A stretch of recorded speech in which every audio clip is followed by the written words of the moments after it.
Welcome back to Maximum News, y'all. My back is killing me. That's what I get for spending the last, 7 days, almost 7 days in a row, just plowing through Lies of P. It's the intensity that it can invite from you when you play a Soulsborne game. I'm sure a lot of people here will understand. We're going to be talking about that in a second, but before we do, I want to introduce my co-host as usual, Sybsidian. How you doing, dude?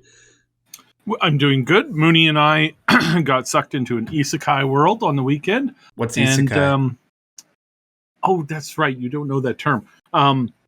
Basically, it means we got Narnia'd. You got Narnia'd? Yeah. We got walked into sucked a wardrobe? Off.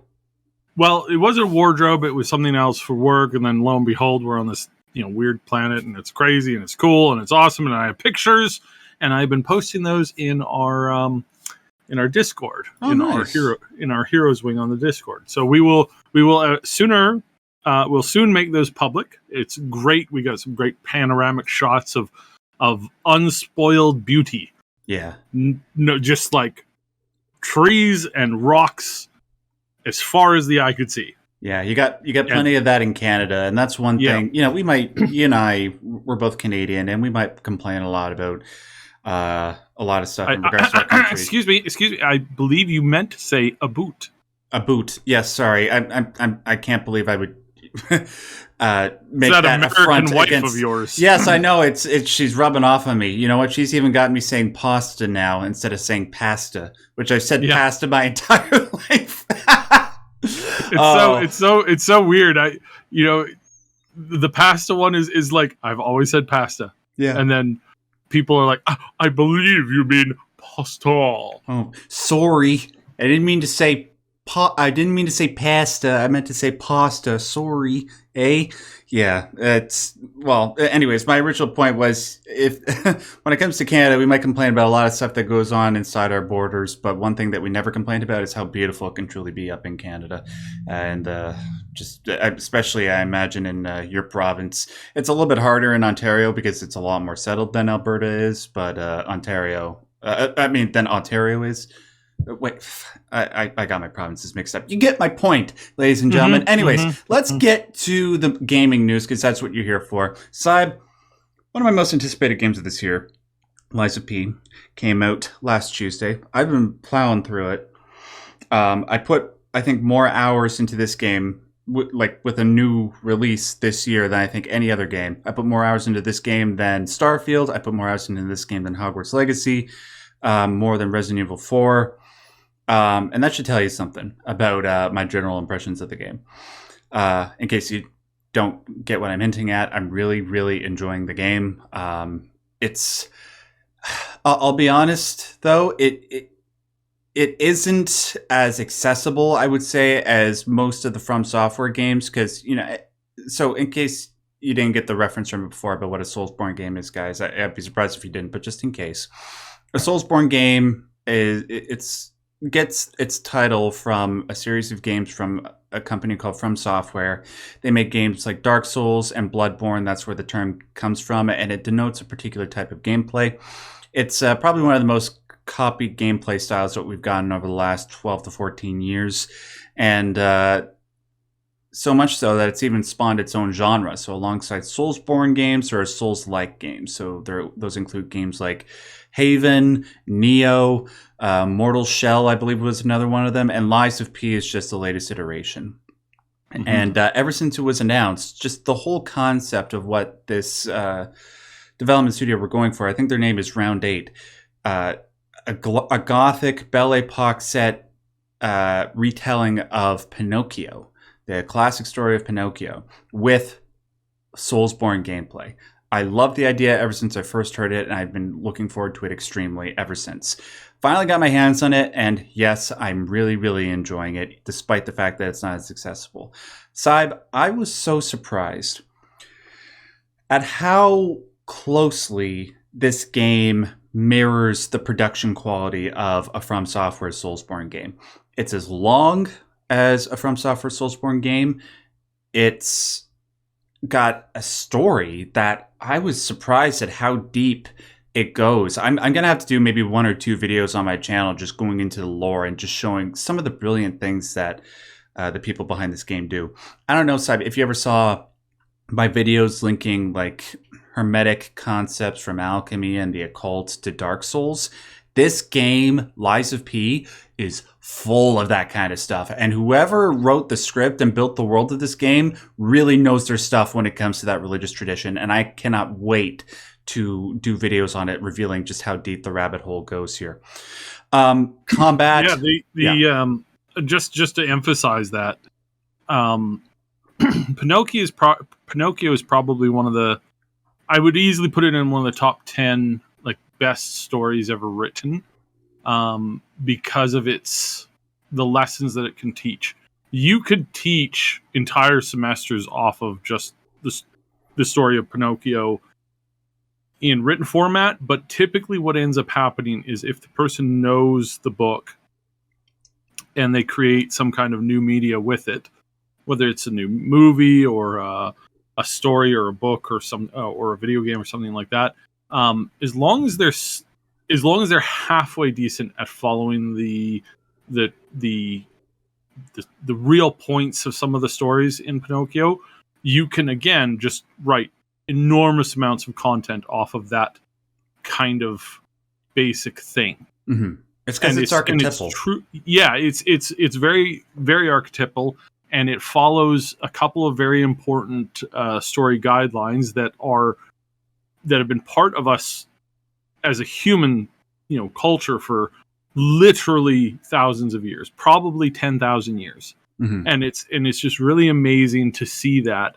And so, I this is something that I've been, I wish I had time to play, but I'm glad when I saw a lot of the people referencing that stuff, I'm glad that it's still there, because that makes it easier to communicate stories and lessons and stuff like that. When you follow something that's this iconic, it's great to have other stories, but these classics, especially when they're done in new, interesting ways, but teach the same lessons, are always a good thing to see. Yeah, it's the reason why people love stories about Batman, and they can never get enough about Batman. It's because he and the stories that are told about him tend to revolve around those archetypal structures. And Pinocchio is definitely one of them, and you definitely see that with this game. Whoever wrote this game, I got to look up their name. They really understood what Pinocchio was about, and built and retold a version of Pinocchio in the modern era in a way that is really effective. Now, on to gameplay. I've just been saying how much I love the story, how much I love the gameplay, graphics, music, all that stuff, amazing. I do struggle with whether or not I would recommend this game to somebody as like their first Soulsborne game. So, Syb, you and I, these types of games can really get under our nerves as neuroatypical people. I managed to get through Dark Souls 1 to Demon Souls, Bloodborne, and much of Elden Ring without almost breaking my controller, right? Mm-hmm. I was lucky in that regard. But then there's this little game called Sekiro. Made by From Software, where you have to unlearn everything that you learned from all those other From Software games, and you have to learn how to parry. Here's the thing about Lies of P. Lies of P is a combination of all the core gameplay functions of all those games, including Sekiro. So what that means is you can dodge and you can parry, and it also has sort of like the fast-paced combat of both a Sekiro and a Bloodborne.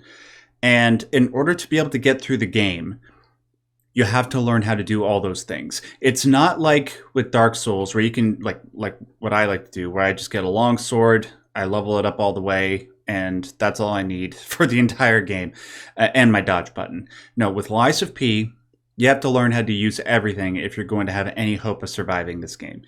And because of that, it might turn some people off of it the first time if they're not used to the type of Soulsborne formula, because it can get really, really, really hard. Like so much so that, like my wife, she think Sekiro is the easiest out of all the Dark Souls games. I don't know how the hell she feels that way, but what that should tell you guys is that she knows how to do all the parry stuff. And even in this game, when she's trying to switch between parry bosses where you need to parry them or bosses where you need to dodge them, even she was having a lot of trouble. So just keep that in mind. If you have a patient temperament, I think you will get a lot out of Lies of P if it's your first Soulsborne game. But if you don't, I would seriously recommend starting with either the first 2 Dark Souls or Demon Souls, and then maybe try out Lies of P. Also, just another criticism. The Soulsborne formula side, it typically goes something like this. There's a huge section of like mini enemies that lie between you and a boss. You get through all of them, you fight the boss, then you repeat, right? Usually in From Software games, the stuff in between the bosses can be challenging in its own right? What's interesting here is that even though I was just going on about Lies of P's difficulty, I was mainly just referring to the difficulty of the bosses. I think out of all the Soulsborne games I have ever played, the stuff in between the bosses, that is the easiest I've ever seen it be in a Soulsborne type game. So there's a great discrepancy between the easiness of the mini enemies and the difficulty of the bosses. It's the biggest I've ever seen, and that will throw some people off. It threw me off. I think most people will get over it, but still, I think it's something that could have been ironed out a little bit when they when they were supposed to be balancing the game. And I do hope that this game gets 1 or 2 patches to rebalance some things, because honestly, and like, listen, guys, I'm saying this as somebody who loves all the From Software games, all the Soulsborne games. There are some bosses where it feels a little bit too cheap, and unless you're absolutely perfect and do exactly like the exact thing that you need to do for every boss, then you can't win. Now, that might be fine for people that really love Sekiro, but for myself, I would have preferred just a hint of a greater freedom in that regard, where even if it's hard to fight a boss just by dodging them and not parrying them, you could. But there's just some times where you cannot dodge them at all, you just have to parry. So, it's not as balanced as other Soulsborne games. The difficulty can range to like really, really hard to really, really easy. But aside from that, I love virtually everything else. It's the most beautiful Soulsborne game I've ever seen. The story's great. The music's great.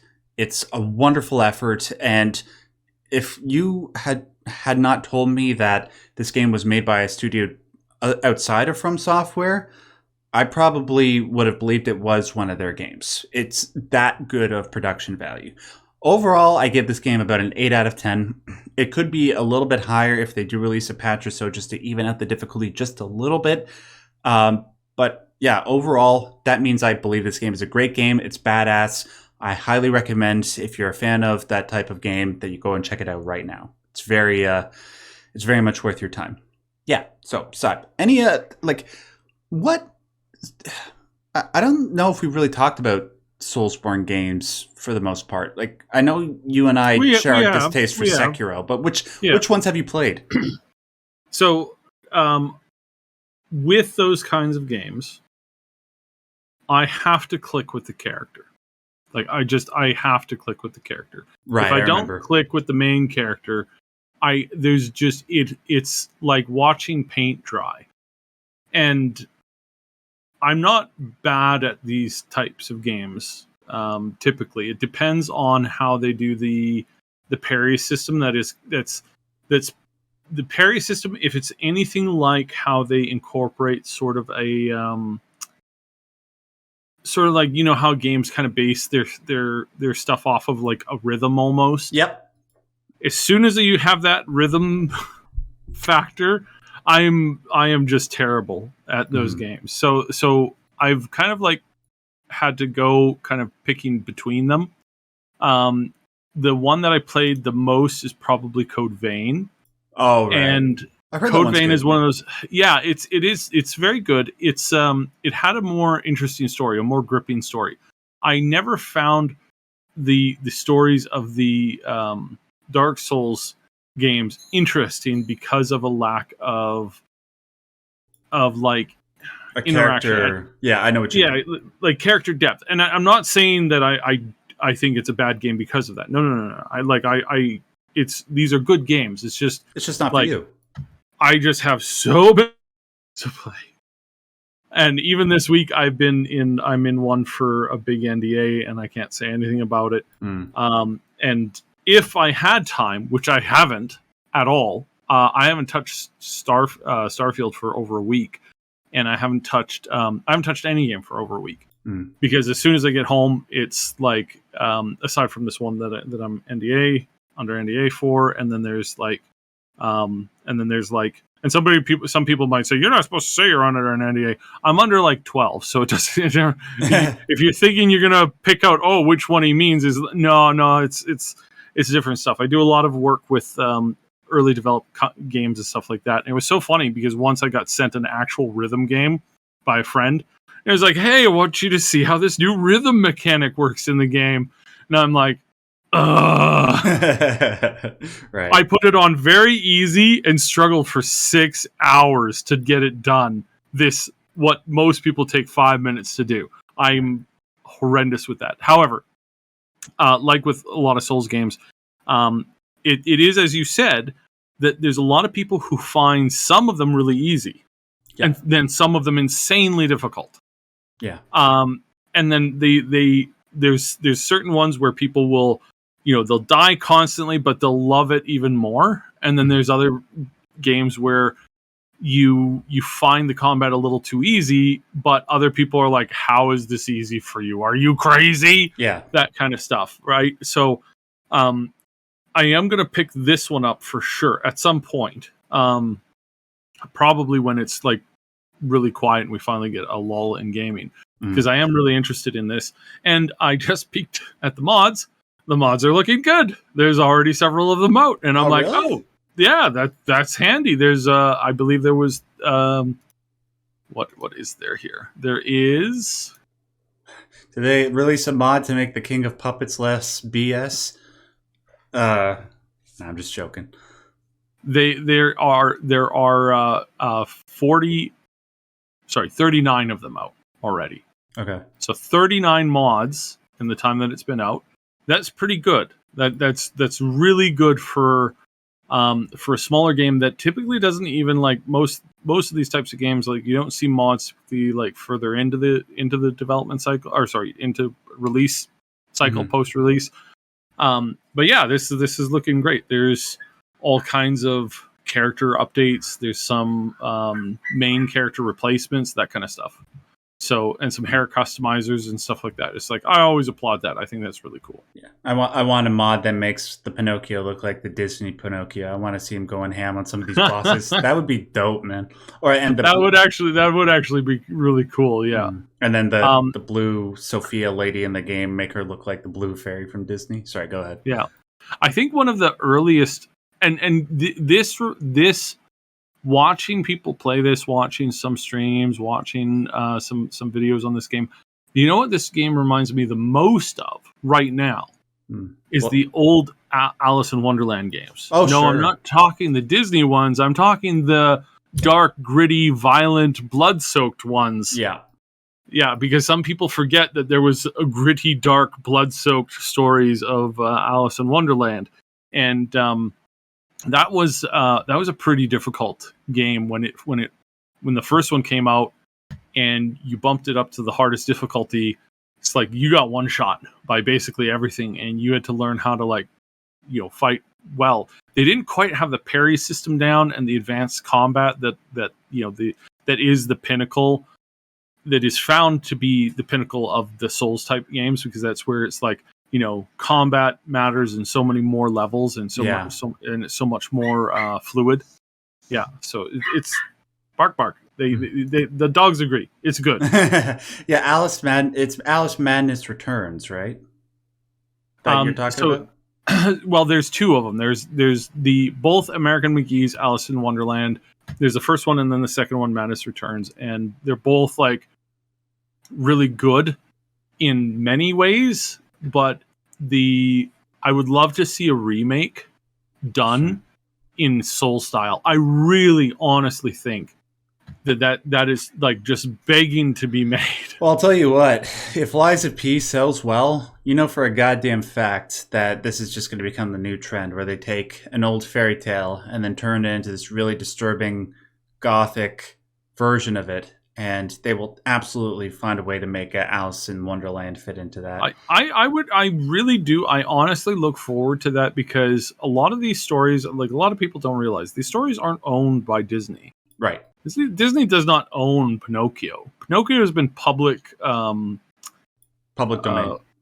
domain for like what, like 100 years now, something like that. Yep. Some of the other ones are even older. The Brothers Grimm, all those tales, they've been around forever, and there's some really, really good ones. I think Beauty and the Beast would be great to be remade into a very gritty. Ooh, yeah, very gritty, very dark. Like really dark game. I am salivating at I salivate in anticipation for that one. Mm-hmm.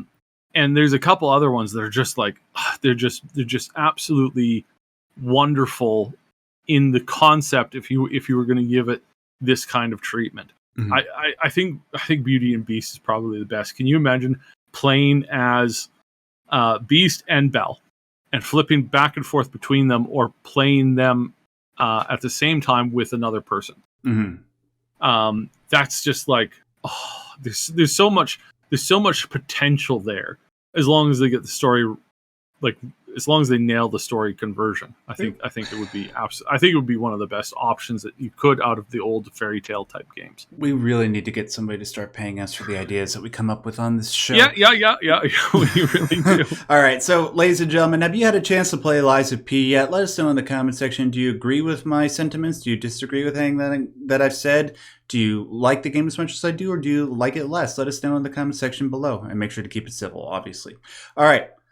Let's move on to this next thing. Sybe, outside of the whole Microsoft leak thing that happened last week, obviously the biggest story was the stuff going on with Unity and how they were screwing over developers. We've got some new updates, but before we get into that, do you want to just give us a quick recap of what happened last week?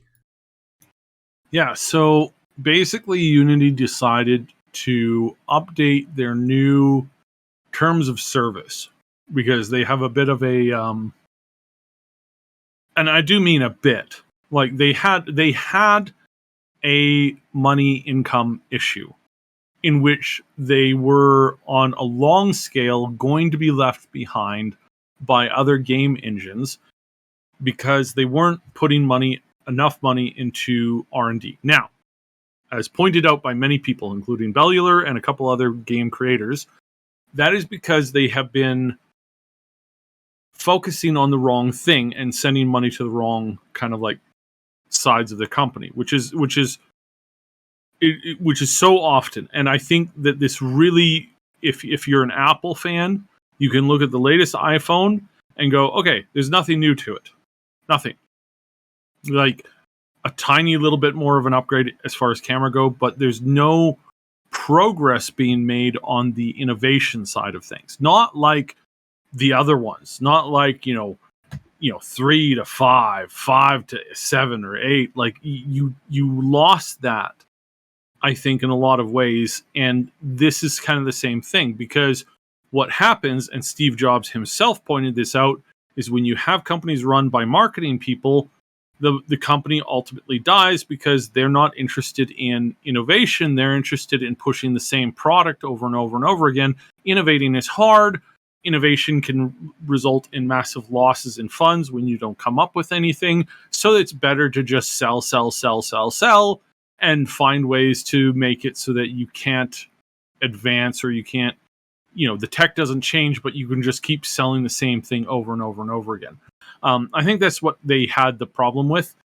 No shock, primarily due to the fact that they had an EA company head, former EA guy, being at the head of this. Yeah. This is the same guy who went on record on a recorded call stating that, well, in Battlefield, if you're just in the middle of shooting in a match, you're 20 minutes into a match and you run out of ammo, if they just charged you $1 to reload, you're not going to say no to that because you're already invested.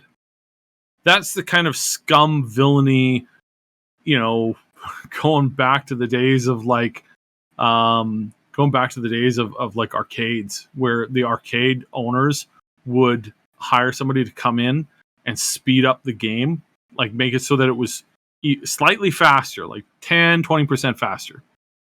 You couldn't time anything like the way that you used to, so you would lose more often, which means you put more quarters in the machine. Yep. It's like scum like that I had, we had all hoped we had left behind a long time ago in the gaming industry. But no, they've been there since the beginning, yep. Running companies like EA and now Activision and a bunch of other ones where they just don't care. And, they make bad games, like Diablo 4, that they really don't seem to be investing a lot of actual like skill and whatnot into, but they're sure hooking people into playing Diablo Immortal now, which is a thing. Nobody's watching Diablo 4 on Twitch or Kick or anything like that. Like, the numbers have completely fallen off. There was 4 viewers the other day. It's what? Completely fallen off. Yeah, it is completely fallen off. The number of people streaming the game has just plummeted. Several of the top Diablo content creators on YouTube have, one of them has literally called it quits. The other one has said that they're going to start covering other games because it's just abysmal for the Diablo 4. Basically, they had this great presentation of like, wow, the first 20 hours of this game is amazing, and then they suddenly weren't. And that's the problem that Unity had, is that they had this cool introduction into the engine, but that was like 5 years ago, and they really haven't progressed anywhere since then. They're not really making time with it, so they decided to basically say, hey, we need more money, and we need more internet money. So what we're going to do is we're going to charge you every time anybody installs our software that you're using to make your game. Okay, why are you speaking with the Canadian accent, man? Why are you doing? Because right. Did you not? You didn't see the South Park episode where Satan has to explain to the Marsh kid that basically like app games are just pure evil, and there's this Canadian guy telling the Terrence and Phillip how to make this game. And he's just really a demon in disguise, just making people lose money. Okay, I get it. So that's the reference. 10 points to anybody who got that before Max asked about it. But yeah, it's this literal thing from the spawn of hell to say, hey, we're going to charge you every time somebody installs your game. 20 cents. And you're like, now, hold on. What happens if somebody just maliciously organizes 20,000 of their friends to just install and uninstall a game 100 times over a weekend? We didn't. I will now owe you way more money than I've ever made, and I'll ever make. And some of the calculations, there were people who made a graph where it's like, on this side of the graph, you're going to lose about 5% of your income, and they said this is retroactive. So retroactively, as soon as this went live, you suddenly owe them legally hundreds of and thousands. In some cases, a guy who made a game for free and posted it on Steam said that by the rules that they had, he would owe them $7 million. Yep. Which is about $7 million more than he had at the time. Yeah. So this graph was like, over here on the right, you're going to lose like 5% of your income. Over here, 20%. Over here in the Reddit section, you're going to lose about 50 to 60% of what you made on your game. And over here, you're going to lose 100%. And then over here, there's this little black area of the thing. It's like, those people, they're going to take everything that you own, every dime that you have, and they're going to sue you into pauper's prison. Yeah. I believe that's the term. Where you're just going to be indebted to them for the rest of your life. Why the hell did they not think that would be a bad idea? Well, they tried to say, hey, we didn't mean, like, we're not going to do that. Obviously, we're not going to take money from. Well, then why does it say in the terms of service that you will? Exactly. And this was the thing where it was like the staff at Unity had no clue even on how to answer this, because they had been given like an early look at the draft version like a month prior and went, there's a lot of problems with this that aren't going to fly very well. It was radio silence from the C-suite. Then suddenly the C-suite puts out this announcement, and suddenly they're getting called by everybody going, what in the world are you doing? You're going to ruin me. I'm like, this is, and they started getting threats. Then one of their own employees went a little off the deep end. Yeah. Called in their own, called in a threat on them, on their own facility with like detailed information. So they had to take, that was a credible threat. So they had to deal with that. Which that never like works. Like, please don't. Yeah, do no, that. don't. That's stupid. Like, that's not good. Yeah. I understand the stress level that these people were on, but like that didn't help the problem. Because then they tried to, then the brilliant idiots in the C-suite thought, oh, we can use this to like get sympathy points. They tried to do that, and that didn't turn out very well. So it was just like, to say it was a gong show is like, for people who, I just complained about people in marketing being in C-level control on the board and stuff like that. For being marketing people, these people had no clue at all in any way, shape, or form on how to do anything. Like how to communicate anything. So they just completely dropped the communication ball. Completely. Yeah. Utterly failed, and it's just really terrible.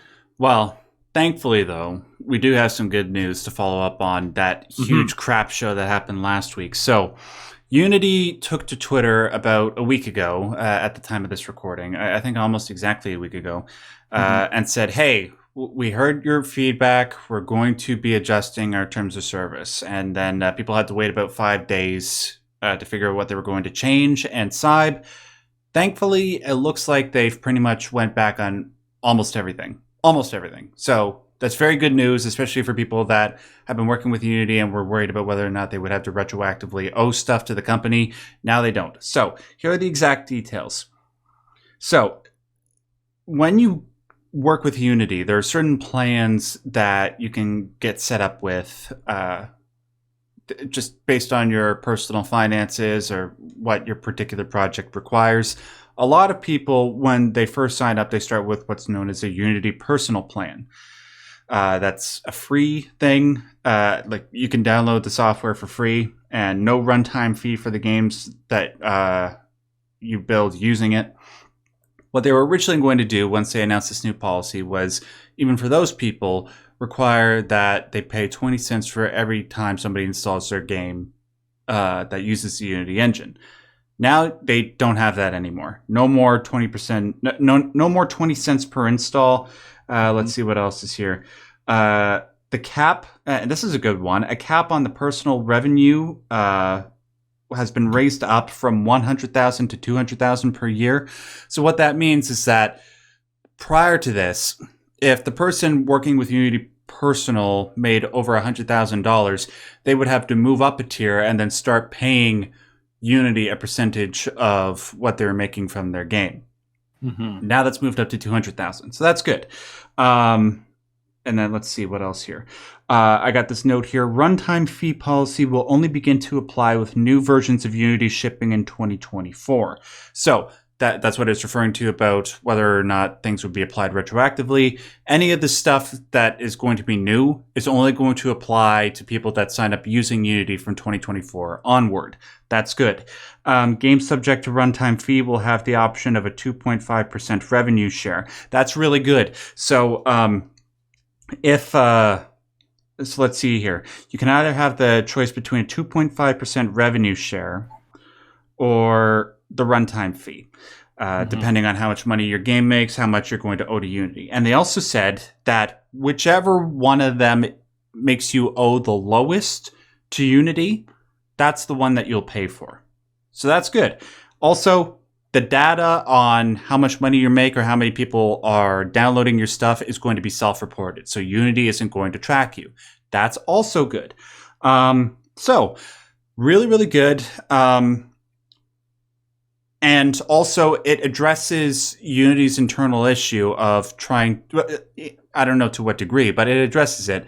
What you were saying before, Saib, about the fact that they haven't been making as much money. Yeah.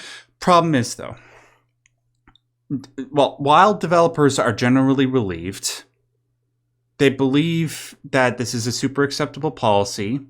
The problem is that Unity did this. They did this out of the blue, and that trust, because they tried to go too far with this, that trust, if it's going to be repaired, is going to take a really, really long time, if at all. And if ever. And you nailed the point here. It's like this is going to forever mar them as greedy pigs who, at best, don't know what they're doing. Yeah, and just have no clue what they're doing. And the way things are right now, like, I understand the need for Unity to make more money doing what they're doing. However, because they pulled this stunt, now the terms of service as they are right now, they're pretty close to what you have to pay or the rules that you have to abide by if you want to download other competitive game software, particularly Unreal Engine 5, because that's the one that everybody's switching over to right now. I'm like, CD Projekt Red is doing it. The people behind Halo are doing it. Everybody's doing it. And no wonder, because it's a fantastic piece of software. Prior to all this, people went to Unity because it was easier to use and it cost less to work with.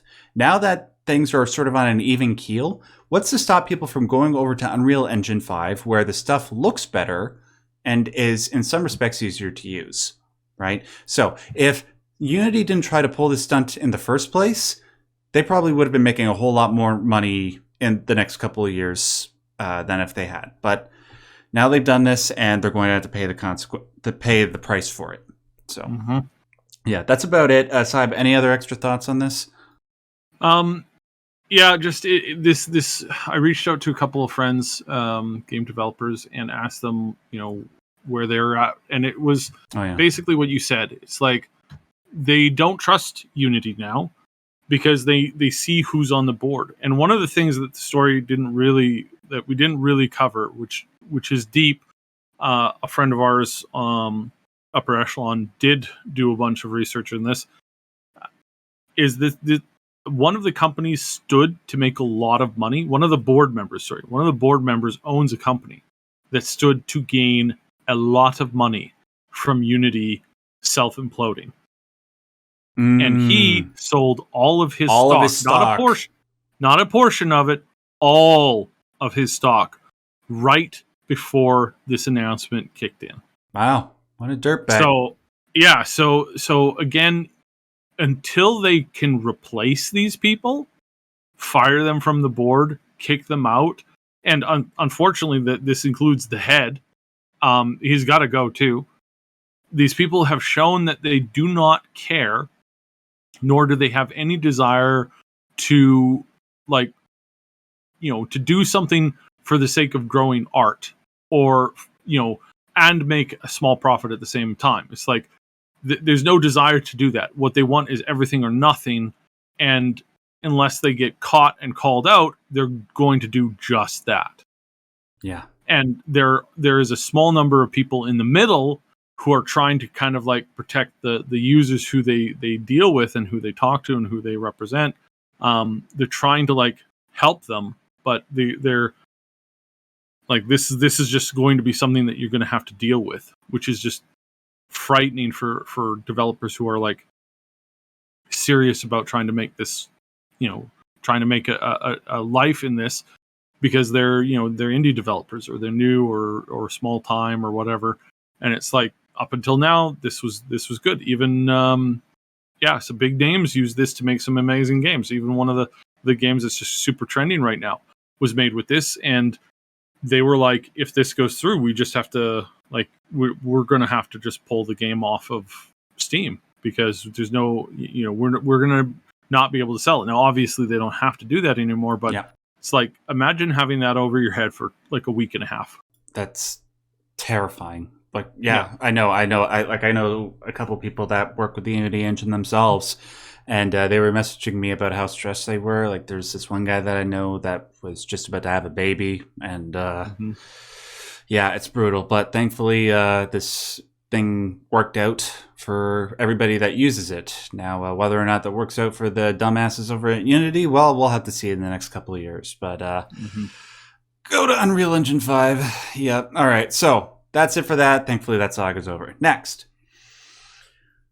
Syb, when you think about some of the most iconic game creators, game auteurs, you think, like, obviously, names that come to mind are people like Hideo Kojima, Hironobu Sakaguchi, Suda51, Sam Lake, Chris Avallone. We're both really big fans of him. One that I wish got brought up more and put in that same upper echelon. I mean, like, some people might think that he already is, but to me, I don't know. It's Hideki Kamiya. Now, say whatever you want about the guy's personal behavior, and, there's a reasonable discussion to be had around that. The guy really knows how to make some damn good games. That guy made the original Resident Evil 2. He was the director on that. He was the director on the original Devil May Cry. He was the director on a dreadfully underrated game from the GameCube called Beautiful Joe. And, of course, more recently, he's most well known for working on the Bayonetta series. He was the director on Bayonetta 1 and a supervisor for Bayonetta 2 and supervising director on Bayonetta 3. That was when he was working at PlatinumGames, was when he was working on Bayonetta, and he's been there with them since 2009, working on that game. Oh, and oh god, I can't believe I forgot. Okami, one of the most underrated games ever made, like right up there with Eternal Darkness, The Talos Principle, Planescape Torment, those types of games. Okami is just beautiful. Probably his greatest game. So having said all that, it's with with some sadness that I have to announce to some people listening to the show that Hideki Kamiya is no longer working at PlatinumGames. Now, it's not really known why. There was a press release released by both PlatinumGames and Hideki Kamiya on Twitter, trying to make everything seem amicable, which I don't know. I have no reason to believe that things aren't amicable. That said, there have been some things going on with PlatinumGames recently that might maybe not be in line with what Hideki Kamiya wants to do with his artistic ability. Obviously, there was the whole Babylon's Fall debacle. There was the drama surrounding Bayonetta 3, which thankfully turned out to be a good game, but, with the voice actress and all that. And I just think that maybe Hideki is at a point in his life where he just has one or two things left that he needs to do, and working at a studio like PlatinumGames isn't going to enable him to do that. So I wish him all the best. I hope that he can get back to making great games and maybe stay off of Twitter a little bit more. So I don't know. Does my assessment of the situation seem off? Do you have any thing that I'm missing that you want to point out? No, I think you nailed it. This is one of these situations where studios change. They move away from their, from what they used to do or what they want to do with what some of the creators want to do. And sometimes it's just, a lot of times, unfortunately, it's just not going to last, right? Like it's got to come to an end. And what we've seen with some creators is that they really need to move on because they're getting older, right? And they need to start something new and different if they have a hope of completing another major project in their lifetime. There are some people that have left big name studios to create their own studio or something like that because they want to work on something that can offer offer them the artistic license to do what they want. Right. And we're moving further and further away from that kind of stuff. It's too sadly. bad. Yeah. Which is not good. No. Even for somebody like him, where you want him to do whatever he can just to share his gift with people, but that privilege in the world of gaming is maybe only reserved for like a handful of people. I'm thinking people like obviously Hideki Kojima, Ken Levine, but even not really with him because he's been working on Judas for like a decade. What else? Like Sam Lake. I think we're very privileged that he's been able to somewhat do what he wanted for the last 10 to 15 years. But aside from that, not really anything else. Suda51 to a degree, but like his has really been an uphill battle just to allow him to do what he wanted to do. So yeah, hopefully the future spells good things for us. Maybe he can bring the world another Okami or another Resident Evil 2. I'd very much like to see that. All right. Finally, Cyberpunk 2077 Phantom Liberty came out this past week, along with a 2.0 patch. Things seem to be pretty good, and like the response to both of them have been pretty good. What can you tell us about that, and have you had a chance to get around to playing it? I have not. Like I said, last week has been just pure insanity. Yeah.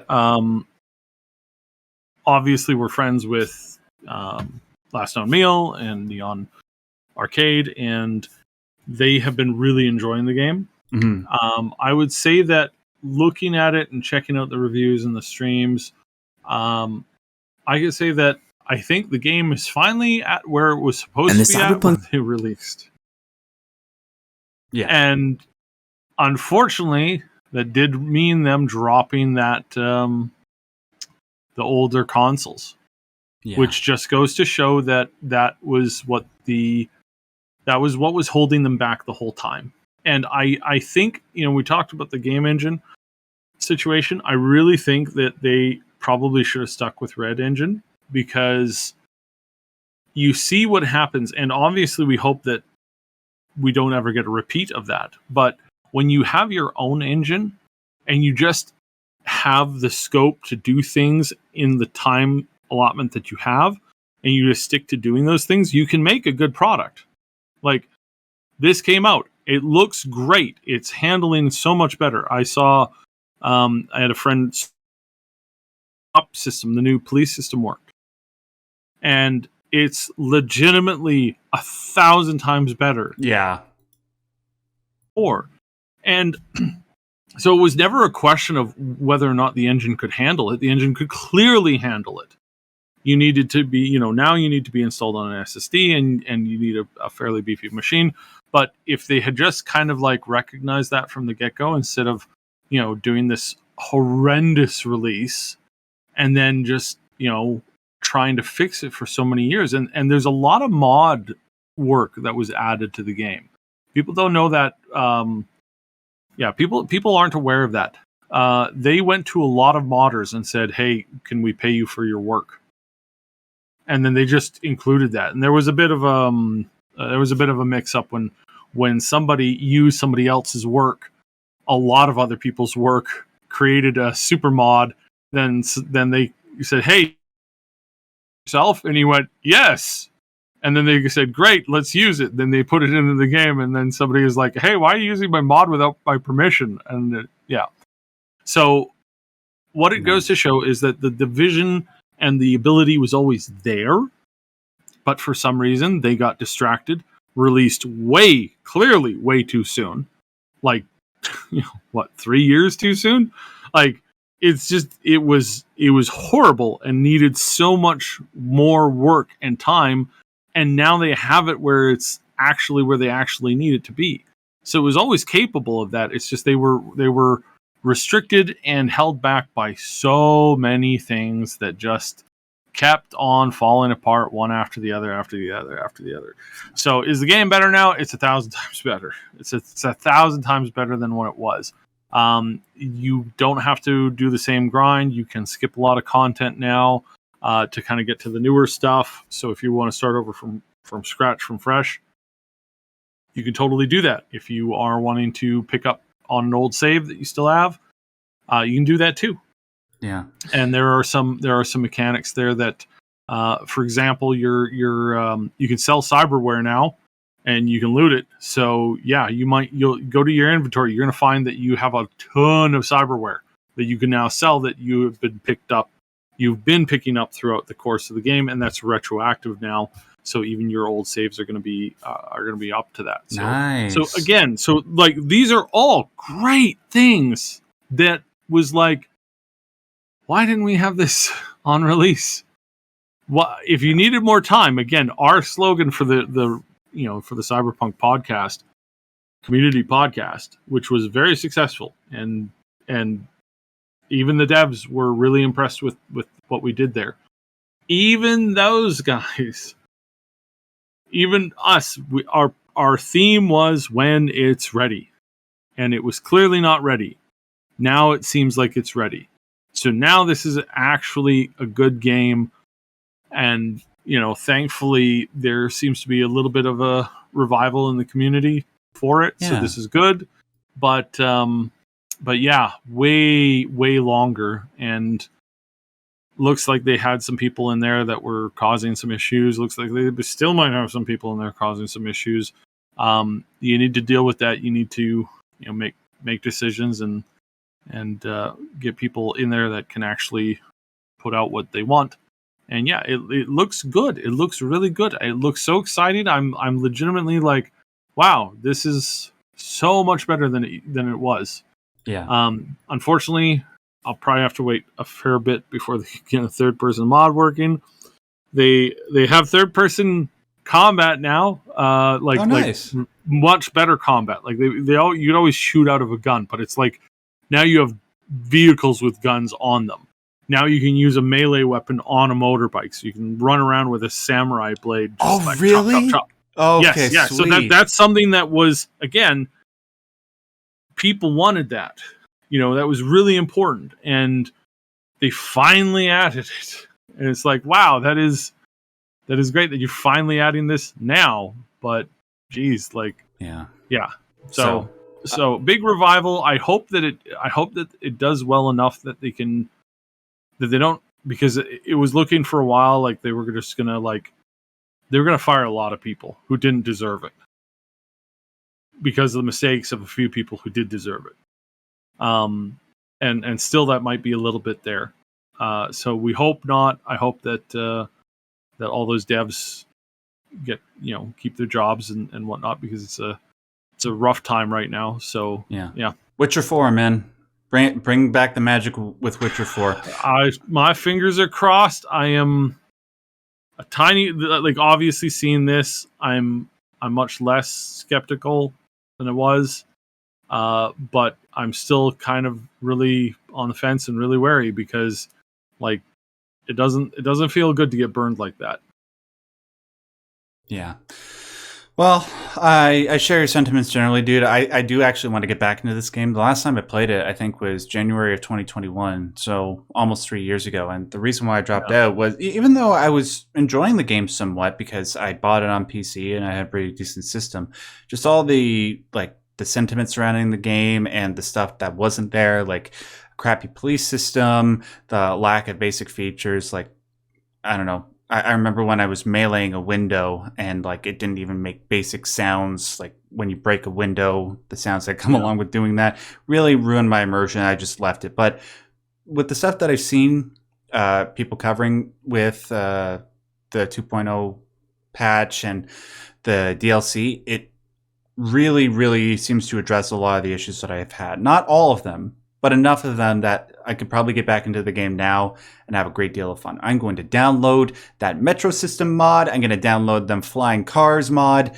And then I'm going to have a blast probably around Christmas when I've gone through all the other games that I need to get through this year. All right. That is it for this episode of Maximum News, ladies and gentlemen. Thank you so much for joining us. Make sure you hit that like button, because when you do that, it tells the YouTube algorithm that not only this video, but all the other videos on the Triple S League channel are worth watching. So please do it. It's quick, easy, and free to do. I want to thank Syb, as always, for doing the show with me. Syb, do you have anything you want to plug before we finish? Nope, just check out our main channel. Unfortunately, Mooney and I were, not only were we super, super busy, we've also been sick. So for the past week, it's been really, really rough. Yikes. We are behind in our content, but we do have some really cool videos coming up Moon was up till 3 o'clock recording, and then we went to work at 6. So it's like, oh yikes! we've got some real good stuff that's coming. So just hold your horses. We got some stuff. We're definitely going to be taking a big jump back into Baldur's Gate content here. There was a lot of stuff that we really want to get at. There's some really cool stories that I've got my ear to the ground on. So please, pay attention to that. We're subscribe for more, because there's going to be a lot more. Sweet. And you guys could just find me on all the various forms of social media, just at Max Derrat. I will put links to my stuff and all the other stuff that we normally link to in the description box below. Thanks, guys. And until we do this again next week, I want to remind you, as always, and as per usual, stay yellow. Goodbye.